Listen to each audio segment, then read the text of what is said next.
नाज़रीन, सऊदी अरब में 3 मुल्कों का दिफाई मुआहदा होने जा रहा है मुबैना तौर पे। आज के दिन ये हो सकता है क्योंकि तुर्की अब इस दिफाई निजाम का हिस्सा बनना चाहता है, उस मुआहदे का जिसका हिस्सा पाकिस्तान और सऊदी अरब पहले बन चुके हैं।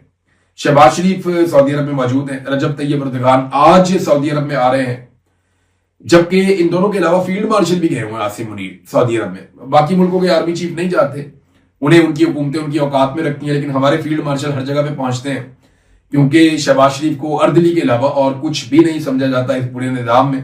बहरहाल ये एक मुआहदा होने जा रहा है और ये एक दिफाई मुआहदा होगा पाकिस्तान, तुर्की और सऊदी अरब के बीच में। 3 मुल्क हैं, ये लोग कल को नौकरी पे नहीं भी होंगे तो ये मुआहदा तो रहेगा, लेकिन मुआहदे की जो शराइत हैं, जो मुआहदे की चीजें हैं, वो कौम के सामने जरूर रखनी चाहिए ताकि पूरी कौम जान ले कि एक्चुअली हमने सऊदी अरब के साथ किस तरह का मुआहदा किया है, उसकी नौयत क्या है। बल्कि इन चीजों को पार्लियामेंट में डिस्कस करना चाहिए। जब आप एक पार्लिमानी जमहूरियत पे होते हैं और आपके पास एक कौमी असम्बली है, सेनेट है, आपके पास कैबिनेट है, तो इन चीजों को डिस्कस करना चाहिए क्योंकि ये उसूल है, ये एक जमहूरी असूल है। इसके बगैर आप चुप करके बंद कमरों में फैसले तो कर नहीं सकते। जमहूरियत में तो ऐसा नहीं होता। अब तक इतना ही, अपना ख्याल रखिएगा, अपने चैनल का भी। अल्लाह।